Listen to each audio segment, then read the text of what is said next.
Hi friends, welcome back to the Big Joy of Learning with Bijoy ji. In this session, we will be going through the basic accounting for VAT transactions. As discussed in our introduction session, maintaining one ledger for VAT payable will easily serve the accounting purpose for VAT. But for the purpose of reporting, we will need more details. So we will be maintaining different ledgers to represent different type of VAT transactions. Through our sessions, we will be discussing different type of ledgers maintained and their treatment for recording VAT transactions. We will start with simple and straight transaction first, and then we'll move on to the complicated ones.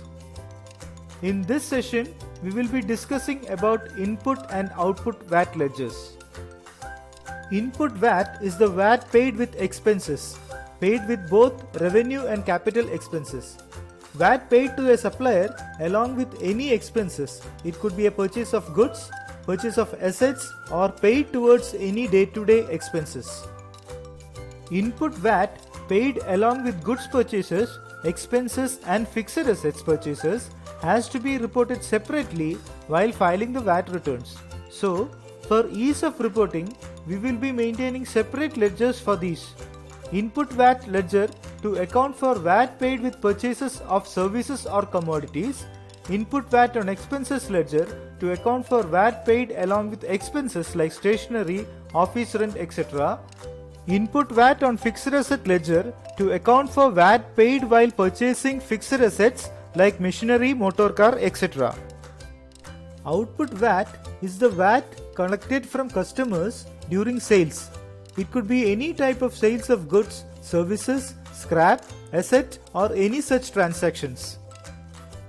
As mentioned in my first video, the nature of account of both input VAT and output VAT ledgers are that of duties and taxes payable, which is a personal account representing VAT liability of the business. Now let us try accounting the transactions. Please note that for all the illustrations, I have assumed that the purchase and sales are credit transactions and have 5% VAT. For our example, let us consider a transaction that Messrs. Goodman, a retail supplier, purchased goods worth 100 from Messrs. Weissman, a distributor. As a customer in this transaction, Messrs. Goodman will be paying VAT while purchasing the goods or services. This VAT is called as the input VAT. As a supplier in this transaction, Messrs. Weissman will be collecting VAT while selling the goods or services. This VAT is called as the output VAT. Let us see how we post these transactions in the books of accounts. In the books of Messrs. Weissman, the supplier, while booking the sales invoice, we will be debiting the customer Messrs. Goodman with 105. Messrs. Goodman is a personal account, so debit the receiver. Credit the sales account for 100. Sales account is a nominal account, so credit all incomes and gains. And credit 5% VAT with 5 the VAT amount. Output VAT is a personal account, so credit the giver. This VAT ledger represents the VAT liability payable to the authorities. While receiving the payment for the sales invoice, we will be debiting the bank or cash account for the amount received 105. Bank and cash accounts are real accounts, so debit what comes in.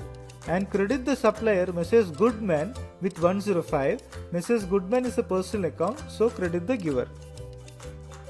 In the books of Messrs. Goodman the customer, while booking the purchase bill, the purchase account will be debited with the expenses amount of 100. Purchases being a nominal account, the expense is debited. Input VAT account is debited with VAT amount of 5. Input VAT being a personal account, debit the receiver. And credit the supplier with 105 the amount payable to Messrs. Weissman. Messrs. Weissman being a personal account, credit the giver. While booking the supplier payment, the supplier Messrs. Weissman is debited with 105. Messrs. Weissman being a personal account, debit the receiver. Bank or cash account is credited with 105. Bank or cash account being a real account, credit what goes out. If you notice the accounting of the transactions, you can see that in the books of accounts of both supplier as well as the customer, the VAT is accounted separately and not as part of the cost. This is how a basic VAT transaction is accounted for in the books of accounts of different parties to the transaction.